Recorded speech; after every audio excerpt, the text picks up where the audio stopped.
بسم اللہ الرحمن الرحیم لقد جاءكم رسول من أنفسكم عزيز عليه ما عنتم حريص عليكم بالمؤمنين رؤوف رحيم.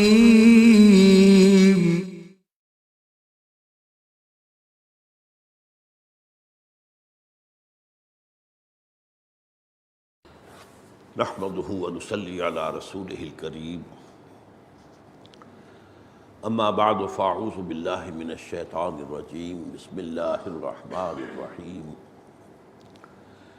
رب اشرح لي صدري ويسر لي امري واحلل عقدة من لساني يفقهوا قولي اللهم ربنا الهمنا رشدنا واعصمنا من شرور انفسنا اللهم ارنا الحق حقا وارزقنا اتباعه وارنا الباطل باطلا وارزقنا اجتنابه آمین یا رب العالمین. اسلام کو دین توحید کہا جاتا ہے، اور اس کی توحیدی شان کا ایک مظہر یہ بھی ہے کہ اس میں دین اور دنیا میں جدائی نہیں ہے، یہ ایک ہی وحدت بن جاتے ہیں. صرف ایک کام آدمی کر لے، دنیا کو دین کے تابع کر لے، بس. تو ہر وہ کام جسے ہم دنیا داری سمجھتے ہیں یا خالص اپنے جسمانی تقاضے سمجھتے ہیں یا خالص اپنے حیوانی تقاضے سمجھتے ہیں، وہ سب بھی دینداری میں شمار ہو. یہ بات اس طور سے بھی واضح ہو جاتی ہے کہ عبادت کا تصور کیا ہے. یہ جو فرمایا گیا سورہ ذاریات میں وَمَا خَلَقْتُ الْجِنَّ وَالْإِنسَ إِلَّا لِيَعْبُدُونَ، میں نے جنوں اور انسانوں کو صرف اسی لیے پیدا کیا ہے کہ میری عبادت کریں. اب سوال یہ ہے کہ نماز عبادت ہے تو کیا 24 گھنٹے نماز پڑھی جائے گی؟ روزہ عبادت ہے تو کیا ہر روز روزہ رکھا جائے گا؟ یہ تو مراد نہیں ہو سکتی. مطلب کیا ہے؟ اگر تم اپنی زندگی کو، پوری زندگی کو اللہ کے تابع کر دو، تمہارا کمانا، خرچ کرنا، اپنے اہل و عیال کے لیے رزق حلال حاصل کرنے کی جد و جہد کرنا، یہاں تک کہ اپنی بیویوں سے ہم بستری کرنا، یہ بھی عبادت. یہ تصور آپ کو دنیا میں کہیں نہیں ملے گا. اس طرح ایک وحدت کہ دین اور دنیا میں کوئی دوئی نہیں ہے، بلکہ یہ دونوں ایک ہی ہیں. آج جو 2 حدیثیں ہم پڑھ رہے ہیں وہ اس اعتبار سے بہت اہم ہیں. پہلی حدیث حضرت ابو ذر سے مروی ہے رضی اللہ تعالی عنہ ان ناسا من اصحاب رسول اللہ صلی اللہ علیہ وسلم قالوا للنبی صلی اللہ علیہ وسلم، اللہ کے رسول کے صحابہ میں سے بعض نے یہ کہا حضور سے صلی اللہ علیہ وسلم. اب چونکہ یہ خود بھی فقراء میں سے ہیں تو یہ فقراء ہی کی بات کی ترجمانی کر رہے ہیں. یا رسول اللہ، اے اللہ کے رسول، ذہب اہل الدثور بالاجور، یہ دولت مند لوگ تو اجر و ثواب میں آگے نکل گئے، بازی لے گئے ہم سے، ہم تو پیچھے رہ گئے. اب اس کی وضاحت کی. یصلون کما نصلی، وہ نمازیں پڑھتے جیسے ہم پڑھتے. ویصومون کما نصوم، وہ روزے بھی رکھتے ہیں جیسے کہ ہم رکھتے ہیں. ویتصدقون بفضول اموالہم، اور وہ صدقہ بھی کرتے ہیں اپنے زائد مال میں سے. اب اس میں سوال کیا مضمون ہے؟ ہمارے پاس مال ہے نہیں، ہم صدقہ نہیں کر سکتے تو ہم تو پیچھے رہ گئے. اچھا، یہاں بھی یہ دیکھیے کہ یہ نہیں کہا کہ کیوں اللہ نے یہ تقسیم رکھی ہے. ایک تقسیم اللہ نے فطری طور پر رکھی ہے جس کو کئی انکاری، آج جو جس قدر واضح بات ہے، کوئی شخص پیدائشی طور پر زیادہ ذہین ہے، کوئی کن ذہن ہے، یہ تو اللہ کی تخلیق ہے۔ آپ کو کچھ اور قسم کے جینز ملے ہیں والدین کی طرف سے، مجھے کچھ اور قسم کے ملے ہیں، یہ اللہ کی تقدیر ہے، اس پر ہم مفصل گفتگو کر چکے ہیں چوتھی حدیث کے ذیل میں، ایمان بالقدر۔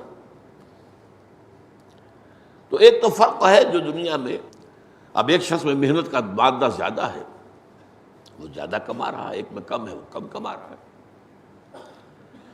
لیکن اس پہ شکایت کی ضرورت نہیں۔ ہاں یہ ضرور ہے کہ اگر غریبی اور امیری کے فرق میں ہمارے نظام کی کوئی خرابی ہے، اسے درست کرنا چاہیے۔ نظام میں مواقع سب کے لیے برابر ہونے چاہیے۔ اب یہ کام جو ہے بدقسمتی سے ماننا پڑتا ہے کہ ہمارے ہاں اسلامی ممالک نام نہاد میں کہیں وہ نظام موجود نہیں، کہیں، جو دنیا نے کر کے دکھایا ہے۔ میرا بچہ ہو، آپ کا بچہ، تعلیم ایک ہی ملے گی، ورنہ ایک امیر کا بچہ تو آگے نکل گیا، ایک غریب کا بچہ پیچھے رہ گیا، چاہے وہ ذہین تر ہو، اسے موقع ملتا تو شاید اس امیر کے بچے سے کہیں آگے نکل جائے، موقع نہیں۔ ان ساری چیزوں میں علاج سب کا ایک جیسا ہونا چاہیے۔ یہ کام انہوں نے کر کے دکھایا، دنیا نے ہم دیکھتے ہیں، آنکھوں سے دیکھ رہے ہیں۔ وہ ایک انتہا کو تو معاملہ چلا گیا تھا کمیونزم میں، لیکن بعد میں کمیونزم اور کیپٹلزم کے درمیان ایک سنتھیسس ہوا ہے۔ یہ میں نے بعض مواقع پر آپ کو بتایا ہے کہ ڈائلیکٹیکل میٹیریلزم جو مارکس کا فلسفہ ہے، اور قرآن مجید میں بھی اس کی گواہی موجود ہے، جس کا کہ میں نے بعض مواقع پر تذکرہ کیا ہے۔ انسان جب سوچتا ہے تو ایک بات، وہ ایک نظام اپنے ذہن سے اختراع کرتا ہے، اس نظام پر چلتا ہے تو اس کی خرابیاں ظاہر ہوتی ہیں، اس کی خرابی کا ایک رد عمل پیدا ہوتا ہے، تھیسس اینٹی تھیسس۔ اب یہ تھیسس اور اینٹی تھیسس ٹکراتے ہیں آپس میں، لیکن بالآخر ان میں صلح ہو جاتی ہے، یہ مل جاتے ہیں، سنتھیسس، کوشش کرتے ہیں کہ دونوں کی بھلائیاں جمع کر لیں۔ لیکن چونکہ اب بھی اگر یہ ہدایت خداوندی سے دور ہے تو کامل متوازن نظام نہیں بنے گا، کوئی نہ کوئی خلا رہ جائے گا۔ شہنشاہیت ختم ہوئی، جاگیرداری ختم ہوئی، تو بہرحال نوع انسانی کا ایک ترقی کی طرف قدم تھا نا۔ یہ کیا ہیں؟ یہ بادشاہ ہیں، ان کے محل ہیں، ان کے عیاشیاں ہیں، ان کی فوجیں کھڑی کر رکھی انہوں نے، وہ ذرا بولے تو صحیح، ذرا لگان دینے سے انکار تو کرے، اس کا جو ہے اس کا گھر بار جلا کے راکھ کر دیں۔ کیا نظام ہے؟ وہ نظام ختم ہوا جسے ہم دنیا میں سمجھتے ہیں، آج بھی اس کو سمجھتے ہیں کہ بہت اعلیٰ شے، جمہوریت آ گئی، لیکن دولت کا نظام جو کا تو رہا، تو اس جمہوریت سے کیپٹلزم پیدا ہو گیا۔ پہلے جاگیردار لوگوں کی گردنوں پر سوار تھا، اب سرمایہ دار سوار ہو گیا۔ کیپٹلزم کا رد عمل ہوا تو کمیونزم آ گیا۔ اب یہ بھی چونکہ انسانی ذہن کی پیداوار تھی، اس کے اندر بھی ایک بے اعتدالی ہو گئی۔ ذاتی ملکیت کی نفی مطلق اہم خانہ بات ہے۔ پہلے تو انتہائی بات یہ تھی کہ آپ کا گھر بھی کوئی اپنا ذاتی نہیں، آپ کے پاس سائیکل بھی کوئی ہے تو ذاتی نہیں، کوئی چیز ذاتی ہے ہی نہیں، سب قومی ملکیت ہے۔ بس کام کرو، ویج حاصل کر لو، روٹی کھاؤ۔ ہاں، لیکن انہوں نے یہ ضرور کیا تھا کہ ویجز کے اندر وہ فرق نہیں تھا کہ جو مغربی ممالک میں ہے، 1:30، بس اتنی ریشو تھی۔ بہرحال تو انہوں نے یہ نہیں کہا کہ یہ اللہ کی کیا ناانصافی ہے کہ ہمارے پاس دولت نہیں ہے اور ان دولت مندوں کے پاس دولت ہے، ہم نمازیں پڑھتے ہیں، یہ بھی پڑھتے ہیں، ہم روزے رکھتے ہیں، یہ بھی رکھتے ہیں، لیکن یہ صدقہ کرتے ہیں جو ان کے پاس زائد مال ہے، فضول کا مطلب وہ نہیں جو اردو میں ہم فضول کو کہتے ہیں بیکار شے، نہیں، زائد ضرورت. فضل، فضل کے میں نے کئی مرتبہ معنی بیان کیے. فضل کسے کہتے ہیں؟ بلا استحقاق جو چیز ملی ہو. ایک مزدور آپ نے رکھا ہے، 100 روپے شام کو دہاڑی طے ہے. اب دن میں آپ نے دیکھا کہ ایک فلاں مزدور ہے، وہ بڑی ہی تندہی کے ساتھ کام کر رہا ہے، اسے آپ نے شام کو 100 کے بجائے 110 دے دیے. تو یہ 10 جو ہے فضل ہے. وہ استحقاق اس کا نہیں ہے، وہ مانگ نہیں سکتا، ڈیمانڈ نہیں کر سکتا، یہ فضل ہے. تو جو بھی اللہ نے ضرورت سے زائد ان کو دے رکھا ہے وہ صدقہ کرتے ہیں. اب جواب سنیے. قال، حضور نے فرمایا، اولیس قد جعل اللہ لکم ما تصدقون، کیا اللہ تعالیٰ نے آپ کے لیے ایسی چیزیں نہیں مقرر کر دی ہیں کہ جن سے آپ صدقہ دیں؟ یعنی تمہارے لیے بھی راستہ اللہ نے کھول رکھا ہے. وہ صدقہ کیا ہے؟ ان بکل تسبیحۃ صدقۃ، ایک مرتبہ بھی تسبیح کرو گے، سبحان اللہ کہو گے، جتنی مرتبہ کہو گے اتنا ہی صدقہ ہے. وَكُلِّ تَكْبِيرَةٍ صَدَقَةٌ، جتنی مرتبہ اللہ اکبر کہو گے تمہیں صدقہ ملتا جا رہا ہے، یہ صدقہ شمار ہو رہا ہے. وَكُلِّ تَحْمِيدَةٍ صَدَقَةٌ، ہر مرتبہ الحمدللہ کہنا حمد اللہ کے لیے صدقہ ہے. وَكُلِّ تَحْلِيلَةٍ صَدَقَةٌ، اور ہر مرتبہ لا الہ الا اللہ کہنا صدقہ ہے. وَأَمْرٌ بِالْمَعْرُوفِ صَدَقَةٌ، نیکی کا مشورہ دینا، نیکی کا حکم دینا، ایک آپ کی حیثیت ہے، اس کے مطابق وہ مشورہ بھی ہو سکتا ہے، وہ حکم بھی ہو سکتا ہے. جہاں اختیار ہے وہاں حکم دینا ہوگا. آپ اپنے گھر کے اندر طاقت کے ساتھ بھی نیکی کا نفاذ کر سکتے ہیں. ایک بچہ ہے وہ نماز نہیں پڑھ رہا، اسے آپ مار سکتے ہیں، سزا دے سکتے ہیں. وہ مغربی تصور نہیں ہے ہمارے یہاں، بچے کو ہاتھ نہ لگاؤ، بچوں کو روک ٹوک نہ کرو.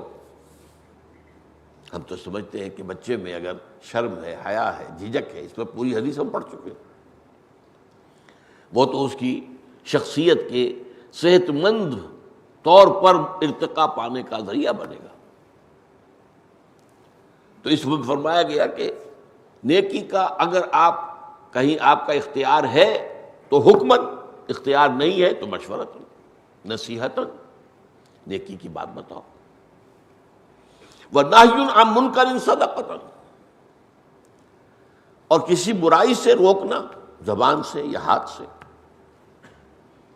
من رعا منکم منکرا فلیغیرہ بیدہ فإن لم یستطع فبلسانہ فإن لم یستطع فبقلبہ وذلک اضعف الایمان. حضرت ابو سعید خدری رضی اللہ تعالی عنہ سے مروی ہے، مسلم شریف کی روایت ہے، تم میں سے جو کوئی بھی کسی برائی کو دیکھے اس کا فرض ہے کہ طاقت سے ہاتھ سے روکے. اگر اس کی طاقت نہ رکھتا ہو زبان سے روکے. اگر حالات ایسے ہوں کہ زبان پر بھی پہرے بیٹھ گئے ہوں اور حق بات کہنے پر زبانیں کھینچی جا رہی ہوں الگ سے کم دل سے نفرت رکھے.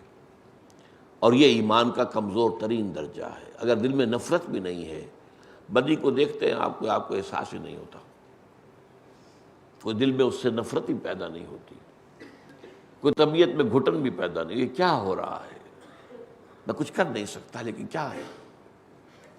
اگر یہ بھی نہیں ہوتا پھر ایمان نہیں ہے. ذالک اضعف الایمان، یہ ایمان کا کمزور ترین درجہ ہے. وفی بضع احدکم صدقۃ، تم میں سے کسی کا اپنی بیوی سے ہم بستری کرنا بھی صدقہ ہے.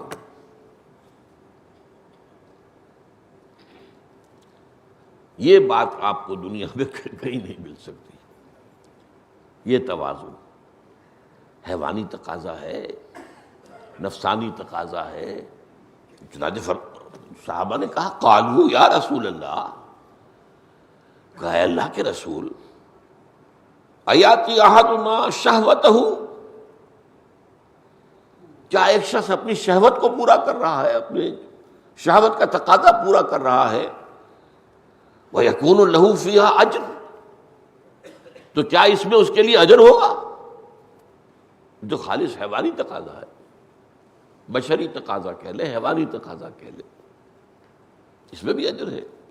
قال، آپ نے فرمایا، ارأیتم لو وضعها فی حرام اکان علیہ وزر، تم نے کبھی سوچا اگر وہ یہی کام حرام راستے سے کرتا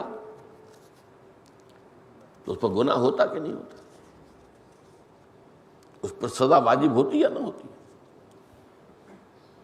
فَكَذَلِكَ إِذَا وَضَعَهَا فِي الْحَلَالِ كَانَ لَهُ أَجْرٌ، تو اسی طرح جب وہ یہ کام حلال طریقے سے کر رہا ہے، جائز طریقے سے کر رہا ہے، وہی جو میں نے شروع میں عرض کیا، دنیا کو دین کے تابع کر دو، بس ایک فیصلہ۔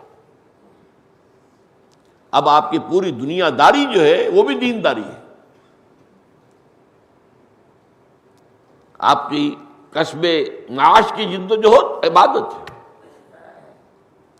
بیوی کا حق ادا کرنا عبادت ہے، اپنے نفس کا حق ادا کرنا، چاہے وہ نفس جو ہے وہ کھانے کے لیے مانگ رہا ہے تو حلال رزق دینا اس کو، یہ بھی آپ پر حق ہے۔ ان لنفسک علیک حقا وان لزوجک علیک حقا وان لزورک علیک حقا، تمہارے نفس کا بھی تم پر حق ہے اور تمہاری بیویوں کے بھی تم پر حقوق ہیں، اور تمہارے وزٹرز، زور زیارت کرنے والے جو آئیں ملنے کے لیے، ان کا بھی تم پر حق ہے۔ رواہ مسلم، امام مسلم نے روایت کیا ہے اس حدیث کو۔ اب دوسری حدیث پر آئی، عن ابی ہریرہ رضی اللہ عنہ قال قال رسول اللہ صلی اللہ علیہ وسلم،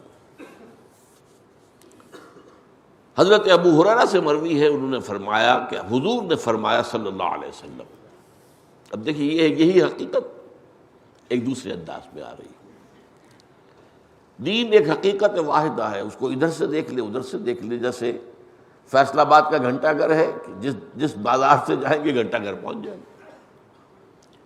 ایک لفظ عبادت میں بھی پورا دین جو ہے موجود ہے، ایک لفظ توحید میں پورا دین موجود ہے، ایک لفظ شہادت میں پورا دین موجود ہے، ایک لفظ اقامت میں پورا دین موجود ہے۔ اقامت الدین، شہادت علی الناس، عبادت رب، یہ پورے دین کی تعبیر ایک اینگل سے ہو سکتی ہے۔ اس حدیث میں حضور فرماتے ہیں کل سلامہ من الناس علیہ صدقۃ، انسانوں کے ہر جوڑ پر صدقہ واجب ہے، کل یوم تطلع فی شمس، ہر روز جس میں کہ سورج طلوع ہو۔ آپ کے کتنے جوڑ ہیں جسم کے اندر؟ آپ کو معلوم ہے کوئی ایک جوڑ بھی لاک ہو جائے، اس میں حرکت نہ رہے تو آپ کے ہینڈی کیپ کتنا ہو جائے گا۔ بڑے جوڑوں کا معاملہ بڑا ہے، چھوٹے جوڑوں کا بھی ہے۔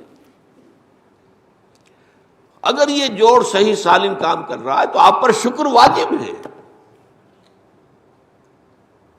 اور اس شکر کی شکل صدقہ ہے۔ اب وہ صدقہ کی تفصیل پہلے آ گئی ہے۔ صدقہ صرف مالی خیرات کو نہیں کہتے، بلکہ صدقہ سبحان اللہ سبحان اللہ سبحان اللہ، یہ بھی صدقہ ہے۔ الحمدللہ الحمدللہ الحمدللہ، یہ بھی صدقہ ہے۔ اللہ اکبر اللہ اکبر اللہ اکبر، یہ بھی صدقہ ہے۔ لا الہ الا اللہ لا الہ الا اللہ لا الہ الا اللہ، یہ بھی صدقہ ہے۔ نیکی کی بات کسی سے کہنا، یہ بھی صدقہ ہے۔ بدی سے کسی کو باز رہنے کی تلقین کرنا یا حکم دینا، یہ بھی صدقہ ہے۔ یہاں تک کہ بیوی سے ہم بستری بھی صدقہ ہے۔ تو صدقے کی وہ پوری تفصیل پچھلی حدیث میں آ چکی ہے۔ اب اس کی جو وسعت ہے کہ انسان کے ہر جوڑ پر روزانہ جس روز بھی سورج طلوع ہو گیا ہے اس پر صدقہ واجب ہو گیا۔ تعدل بین الاثنین صدقۃ۔ اب یہ ایک اور ایسپیکٹ سے صدقے کی بات آ رہی ہے۔ اگر دو افراد کے درمیان تم انصاف کرو، کوئی جھگڑا ہے، کوئی اختلاف ہے، تمہیں ثالث بنایا گیا ہے، یا تم بھی ایسی حیثیت پر فائز ہو کہ تم ان کے درمیان صحیح فیصلہ کر سکتے ہو، کوئی اختیار تمہیں حاصل ہے۔ تو دو اشخاص کے درمیان عدل کا معاملہ کرنا یہ بھی صدقہ ہے۔ وَتُعِينُ الرَّجُلَ فِي دَابَّتِهِ فَتَحْمِلُهَا عَلَيْهَا عَلَيْهَا أَوْ تَرْفَعُ لَهُ عَلَيْهَا مَتَاعَهُ صَدَقَةٌ۔ اور کسی شخص کو اگر تم سواری پر سوار ہونے میں مدد دو،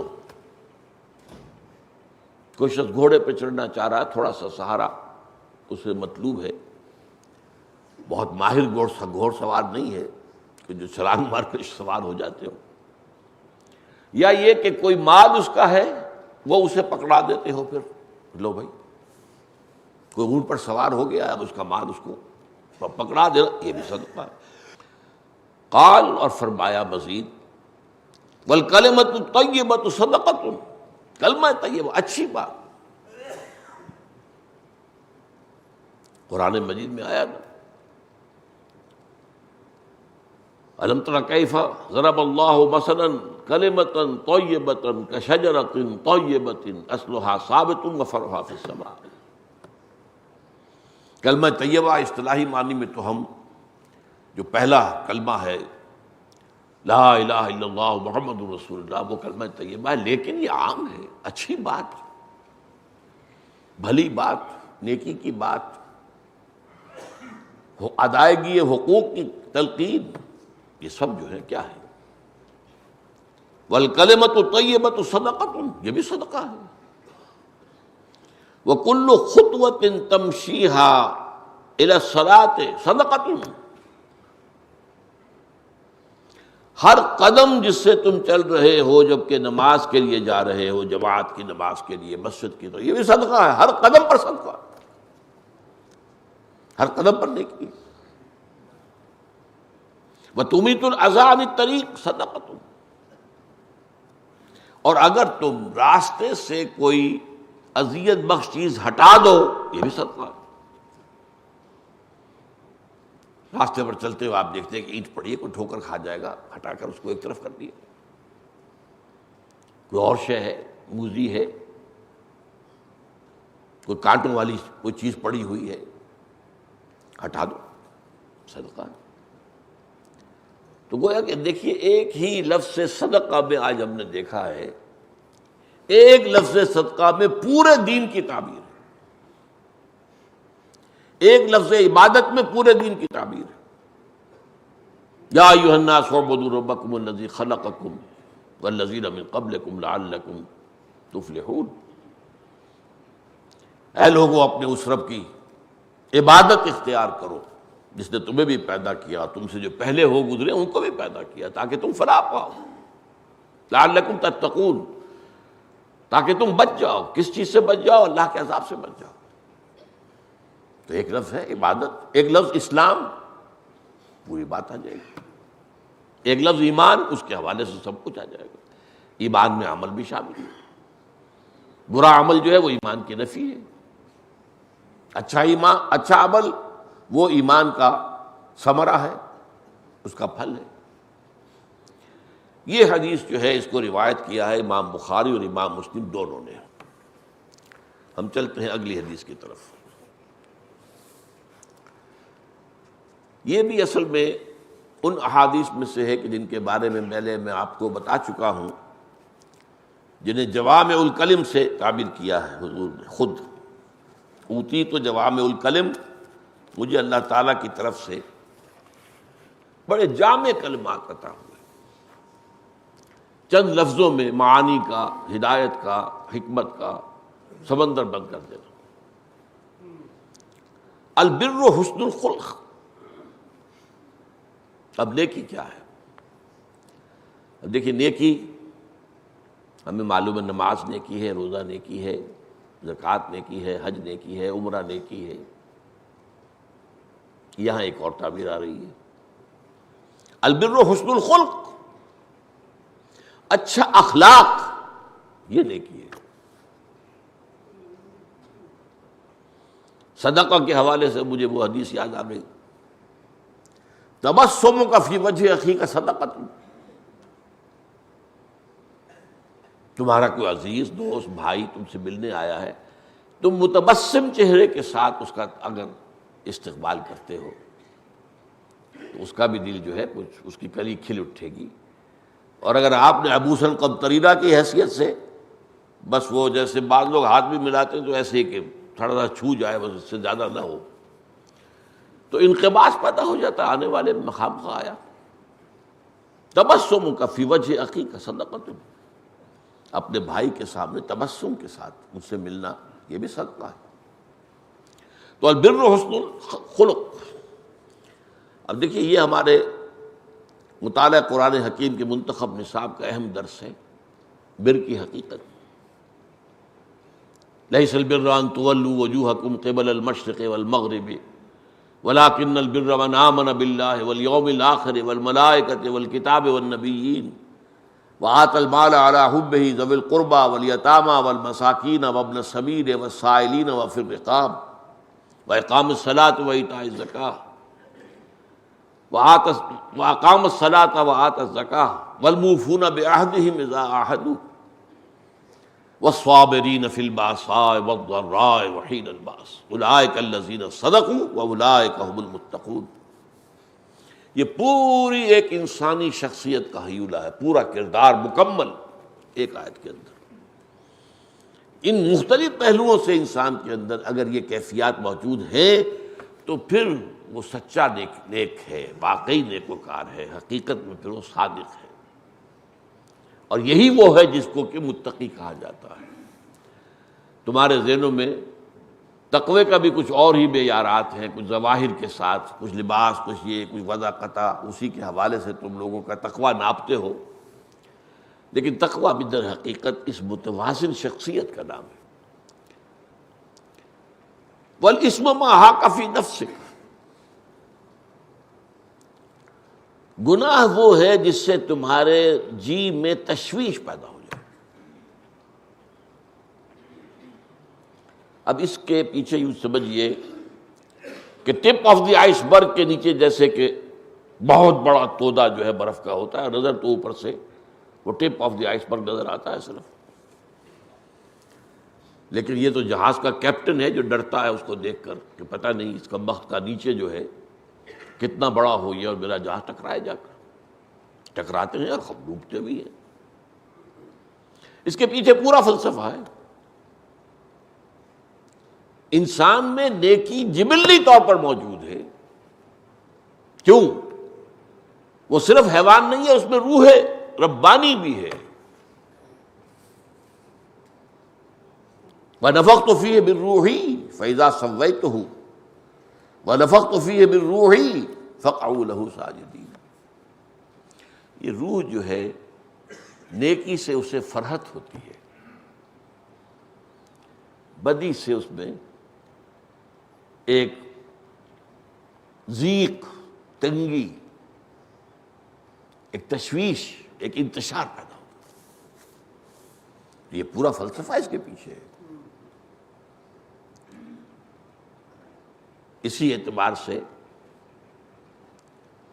اذا سرت کا، حسنتوں کا، وساعت کا، سیئتوں کا فانت مومنون، اسی لیے فرمایا اگر تمہیں کوئی نیکی کر کے خوشی ہو اور کوئی برا کام کرنے سے تمہیں خود بھی اندر سے دکھ ہو، تمہیں اچھا نہ لگے میں نے یہ کیا کیا، تو اس کا مطلب تم ایمان والے ہو، تمہارے اندر ایمان ہے۔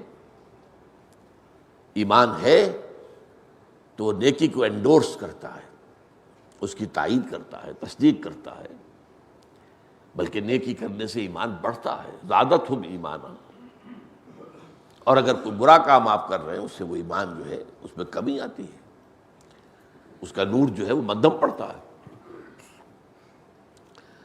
والاسم ما حاق فی نفسک وکرہت ان یطلع علیہ الناس، گناہ وہ ہے جس سے تمہارے دل میں تشویش پیدا ہو جائے اور تمہیں یہ پسند نہ ہو کہ وہ لوگوں کو معلوم ہو۔ اس میں ایک اور ووٹ آف کانفیڈنس ہے. ایک ووٹ آف کانفیڈنس انسان کی فطرت کے بارے میں ہے کہ اس کے اندر نیکی ہے. ایک ووٹ آف کانفیڈنس پوری نوع انسانی کے بارے میں ہے. معاشرہ بحثیت مجموعی صحیح حکم لگاتا ہے کہ یہ نیکی ہے یہ بدی ہے، جس کو جدید اسلام میں کہا جاتا ہے کلیکٹو سب کانشیس مائنڈ. کلیکٹو، ہم میں سے ہر ایک کا ایک تحت الشعور ہے، تحت الشعور ہے، تحت الشعور ہے. آپ کا بھی ہے، میرا بھی ہے. ایک ہے پوری نوع انسانی کا ایک جیسا تحت الشعور، دی کلیکٹو سب کانشیس. یہ کلیکٹو سب کانشیس بھی کیا ہے؟ یہ نیکی کو پسند کرتا ہے، برائی کو ناپسند کرتا ہے. جب آپ یہ نہیں چاہتے کہ یہ بات کسی کے علم میں آئے، اس کا مطلب یہ خراب ہے. یہ بھی در حقیقت ایک اعتماد ہے فطرت انسانی پر بحیثیت مجموعی.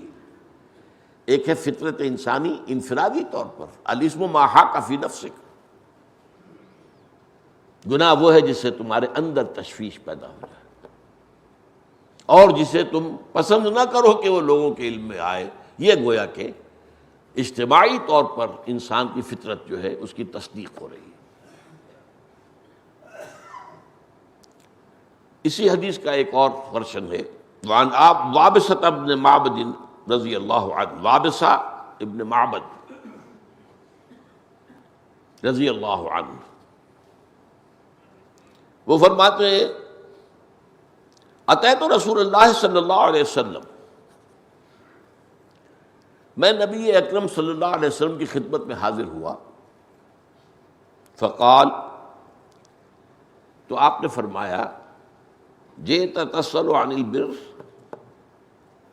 اب یہ دیکھیے حضور جان چکے ہیں کہ یہ کیا پوچھنے آیا ہے. ظاہر بات ہے کہ حضور کا معاملہ علم غیب کا ہے،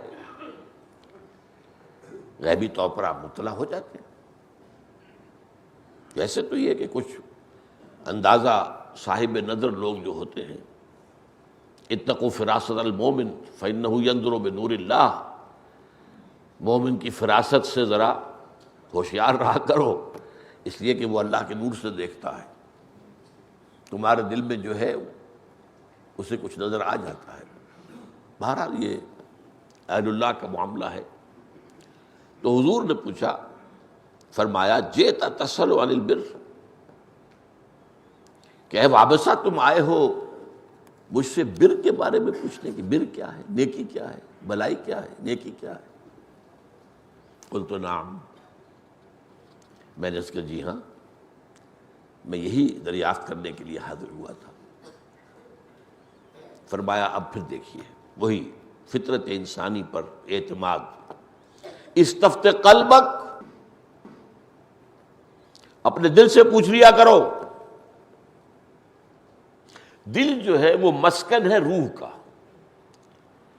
یہ جو 3 لیولز ہیں، نفس سب سے نیچے، روح سب سے اوپر، درمیان میں قلب. اگر اس قلب کا میلان نفس کی طرف ہو گیا، یوں سمجھیے یہ شیشہ ہے، ریفلیکٹ کرتا ہے. اگر نفس کی طرف ہو گیا پورے وجود کے اندر جو ہے نفسانیت سرایت کر جائے گی، ظلمانیت، تاریکی. اور اگر اس شیشے کا رخ جو ہے وہ روح کی طرف ہو گیا تو پورے وجود کے اندر نورانیت پھیل جائے گی. روح نور ہے.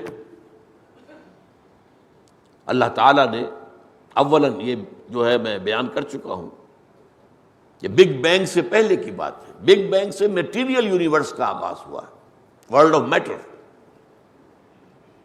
یہ جو اممیٹیریل ورلڈ، ملائکہ اممیٹیریل ہے، ارواح انسانیہ اممیٹیریل ہے. روح جو ہے doesn't belong to the world of matter. ہمارا جسم جو ہے، ہمارا حیوانی وجود ورلڈ آف میٹر سے متعلق ہے، اور روح وہ در حقیقت نور ہے. اور اسی میں جیسا کہ بعض احادیث سے معلوم ہوتا ہے کہ جب اللہ تعالیٰ نے پہلے نور پیدا کیا، نور سے سب سے پہلے روح محمدی کو پیدا کیا صلی اللہ علیہ وسلم. روح اسی نور ہی سے فرشتے پیدا کیے گئے، اسی نور ہی سے ارواح انسانی پیدا کی گئی، اور تمام انسانوں کی ارواح پیدا کر دی گئی تھی، تمام انسانوں کی جو بھی آ چکے دنیا میں اور جو آنے والے ہیں قیامت تک، اور ان سب سے عہد لیا تھا اللہ نے، الست بربکم قالوا بلا، کیا میں ہی نہیں ہوں تمہارا رب اور آقا اور معبود؟ ہم سب نے کہا تھا بالکل آپ ہی ہمارے رب ہیں۔ یہ عہد الست ہے جو لے کر ہم آئے ہیں دنیا میں۔ مجھے ایک مرتبہ ایک ابروہی صاحب نے ایک جملہ کسی فلسفی کا سنایا تھا، بہت گہرا جملہ ہے۔ Had you not possessed me in the beginning, you would never have searched for me۔ یہ جو لوگ خدا کی تلاش میں کوئی غاروں میں جاتا ہے، کوئی پہاڑوں کی گپھاؤں میں جاتا ہے، کوئی کہیں کچھ اور کرتا ہے، یہ کیوں ہے؟ اگر ابتدا ہی میں تمہارا میرے ساتھ تعارف نہ ہوتا تو تم کبھی مجھے تلاش نہ کرتے۔ وہ تو اصل میں اس وقت سے، واقفیت تو اس وقت سے ہے، تعلق تو اس وقت سے ہے، روح کی کا تعلق۔ وہ روح چاہتی ہے تقرب، اللہ کا قرب، یہ اس کی جو ہے ارج ہے اس کے اندر، اور یہ جو پردہ ہے حائل میٹیریل ورلڈ کا، یہ روح پر بہت شاخ گزرتی ہے۔ بشدو از نئے چوں شکایت میں کنند، یہ شکایت کر رہی ہے اور فراق میں ہے، اسی لیے موت کو ہمارے ہاں صوفیہ کے ہاں وصال کہا جاتا ہے۔ یہ فراق ہے، روح جو ہے وہ اللہ سے اس مادی پردے کی بنا پر پردہ حائل ہے۔ تو فرمایا استفت قلبک، اپنے دل سے پوچھ لیا کرو۔ البر مطمئنت الیہ النفس، مطمئنت بہ النفس، نیکی وہی ہے جس سے جی کو، تمہارے جی کو اطمینان حاصل ہو، وہی بات جو بیان کر چکا ہوں، خوشی حاصل ہو۔ اذا سرت کا حسنت کا وساعت کا سیئت کا فانت مومن،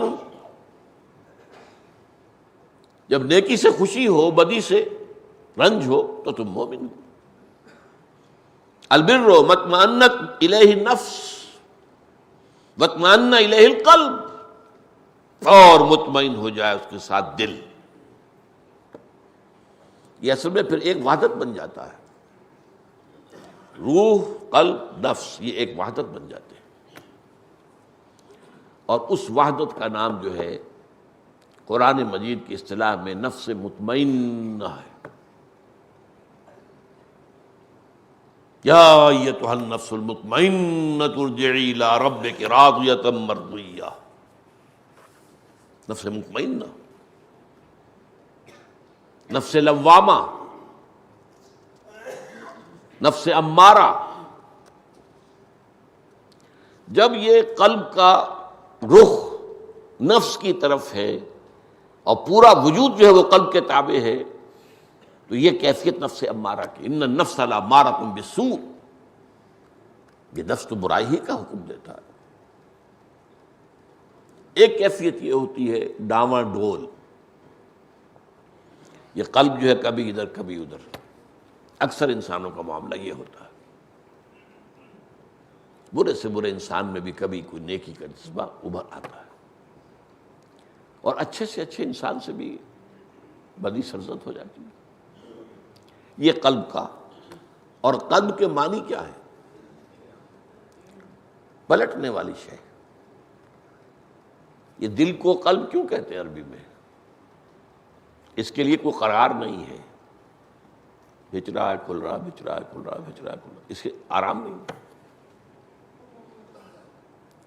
یہ اسپیشل مسل ہے جسم کا، جس سے ریسٹ کی ضرورت نہیں، یہ ایک حالت میں رہتا ہی نہیں، یا بھچا ہوا یا کھلا ہوا، بھچا ہوا یا کھلا ہوا۔ قلب کے معنی اسی سے لفظ انقلاب بنا ہے، بدل دینا، نظام کو بدل دینا، سیاسی نظام کو بدل دینا، معاشی نظام کو بدل دینا، سماجی نظام کو بدل دینا، انقلاب۔ تو البر مطمئنت الیہ نفس واطمأن بہ القلب، نفس اور قلب دونوں مطمئن ہو گئے، یا ایتھا النفس المطمئنہ۔ اور قلب کے اطمینان کا مطلب ہے روح کا اطمینان، اس لیے کہ قلب روح کا مسکن ہے۔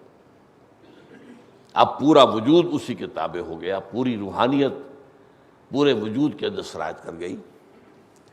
اب اس کے لیے جو الفاظ ہیں وہ دعا، ویسے تو اللہ تعالیٰ نے ہمارے اوپر پابندی نہیں لگائی، ہم اپنے لیے دعا کر سکتے ہیں اللہ سے، اللہ وہ نفس مطمئنہ عطا فرما دے، لیکن ہے بہت بڑی دعا یہ، یا ایتھا النفس المطمئنہ ارجعی الی ربک راضیۃ مرضیہ۔ جب وہ موت کا وقت آئے گا تو یہ پیغام ہوگا، اے نفس مطمئنہ لوٹ جا اپنے رب کی طرف، اس حال میں کہ تو اس سے راضی ہے اور تیرا رب تجھ سے راضی ہے۔ رضی اللہ عنہم ورضوا عنہ، یہ بلند ترین مقام ہے۔ اللہ ان سے راضی ہو گیا، وہ اللہ سے راضی ہو گیا۔ یہ آخرت میں بھی ہوگا، جب اللہ کے نیک بندے جنت میں داخل ہوں گے تو وہ اللہ کی رضا پہ کس قدر خوش ہوں گے، کتنے راضی ہوں گے، کیا نعمتیں ہوں گی۔ وہ ترانہ شکر جو زبان پر آئے گا، الحمدللہ الذی ہدانا لہذا وما کنا لنہتدی لولا ان ہدانا اللہ، کل شکر، کل سپاس، کل تعریف، کل ثنا اس اللہ کے لیے ہے جس نے ہمیں یہاں تک پہنچایا، ہمیں ہدایت دی کہ ہم یہاں تک پہنچ گئے، اور ہم ہرگز ہدایت یافتہ نہ ہو سکتے اگر اللہ ہی ہمیں ہدایت نہ دیتا۔ تو یا ایتھا النفس المطمئنہ ارجعی الی ربک راضیۃ مرضیہ۔ اب ذرا سوچئے یہ کیفیت، فادخلی فی عبادی وادخلی جنتی، ہو جائے داخل میرے بندوں میں، خاص بندوں میں، ان کی صحبت مع النبیین والصدیقین والشہداء والصالحین، ان کی صحبت اب تمہیں میسر ہو اور میری جنت میں داخل ہو جاؤ۔ تو البر مطمئنت الیہ النفس واطمأن الیہ القلب والاسم ما حاک فی نفسک۔ اب یہ وہی جو پہلی روایت میں لفظ تھا، گناہ وہ ہے جس سے کہ تمہارے سینے کے اندر، تمہارے جی میں ایک تشویش پیدا ہو جائے، وتردد فی الصدر، اور سینے کے اندر بھی ایک تردد پیدا ہو جائے۔ یہ تردد کہ میں نے کیا کیا، کیوں کیا، یہ بھی وہ انسان کی باطنی کیفیت ہے، یہ علامت ہے اس بات کی کہ تم نے غلط کام کیا۔ وَإِنْ أَفْتَاكَ النَّاسُ وَأَفْتُوكَ،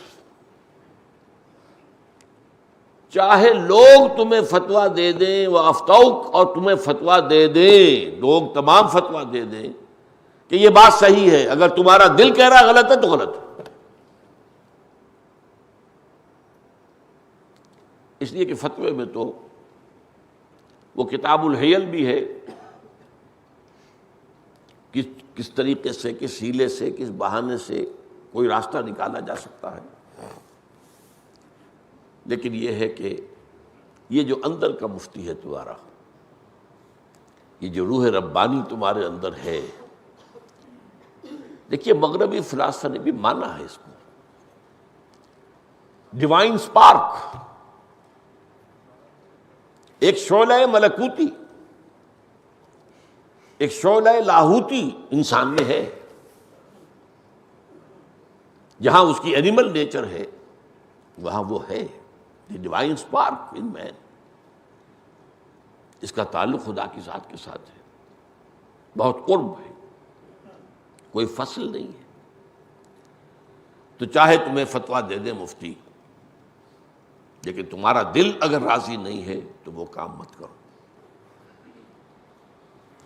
سبحانک اللہم و بحمدک نشہد ان لا الہ الا انت نستغفرک و نتوب الیک۔